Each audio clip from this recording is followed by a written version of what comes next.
Let's talk about our top story this morning. Election day is just 6 days away, and some big names are throwing their support behind candidates on both sides. And races in several key swing states could go either way. CBS News chief election and campaign correspondent Robert Costa is in Pennsylvania once again, where he's been talking to voters. Bob, I tell you, you were in Pennsylvania almost as much as the candidates right, and their supporters, because everyone seems to like Pennsylvania. What's going on, Rob? Good morning from Bucks County, Pennsylvania, north of Philadelphia. A lot of excitement here about the Philadelphia Phillies winning a World Series game last night, Game 3. But sports aren't the only talk of the town here. You also have issues like the economy, abortion rights, and crime really getting voters' attention. Hello, Las Vegas! Democrats came out swinging Tuesday night, hoping to fend off a potential red wave. Just about every Republican politician seems obsessed with two things: owning the libs and getting Donald Trump's approval. They're not interested in actually solving problems. Former President Barack Obama was in Las Vegas, where the Senate race in Nevada is razor thin. Democracy is on the ballot this year. And President Joe Biden in Florida, where Democrats are in an uphill battle against GOP incumbents. An economy that works for everybody, compared to the mega I call them, trickle-down economics that the Republicans offer these days. Control of Congress might come down to 5 crucial states, all with candidates neck and neck in the polls. Bucks County, Pennsylvania, northeast of Philadelphia, is where Republican candidate Mehmet Oz kicked off his final push for the Senate.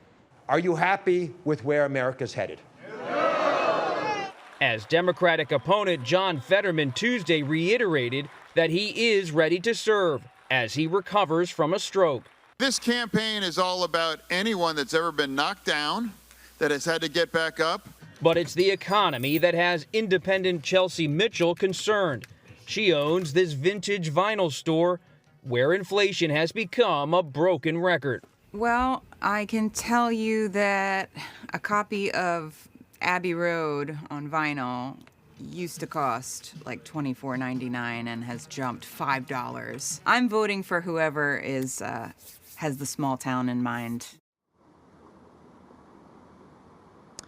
When you look at what's happening here in Philadelphia, it's politics and it's baseball. First Lady Jill Biden will be in Philadelphia later tonight for Game 4 of the World Series. She and President Biden have been busy in Pennsylvania in recent weeks campaigning for Democrats. Vlad, Anne Marie?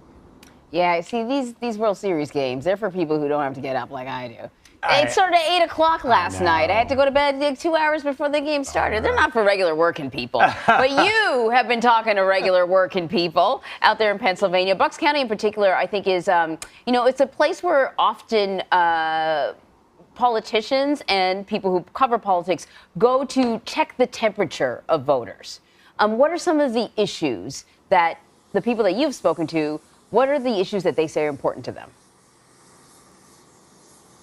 We were in Newtown, Pennsylvania, down the road, as you saw in our reporting from yesterday, and it's clear that the economy really matters to people, but it's not the only issue.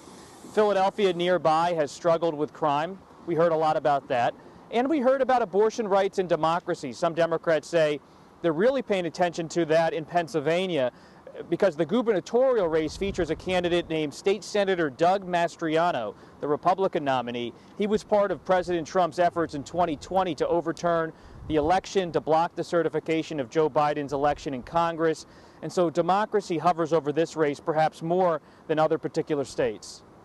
So let's talk about John Fetterman, the Democrat running for Senate in Pennsylvania. He wrote an op-ed for Fox News, and he focused on crime and inflation, writing that his opponent, Dr. Mehmet Oz, quote, just doesn't get it.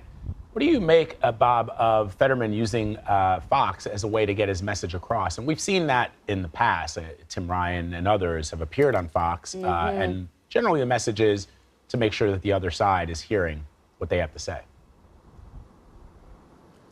That's right. And you see this dynamic playing out across the Senate race in Pennsylvania. Mehmet Oz, the Republican, pretty much won the Republican nomination for Senate by getting former President Donald Trump's endorsement.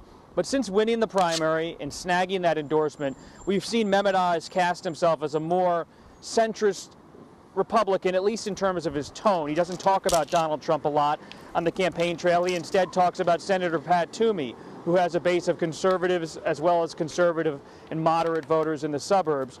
And you look at John Fetterman, he's a Democrat who in the past has supported progressives like Senator Bernie Sanders and different political causes on the left. But he is someone who is also trying to win statewide again in Pennsylvania, has won as lieutenant governor in this state by having a blue-collar, populist appeal. He wants to remind conservatives that he's one of them in terms of understanding working-class issues, if not on ideology and on policy. All right, Robert, thank you very much, as always, my friend. Thank you.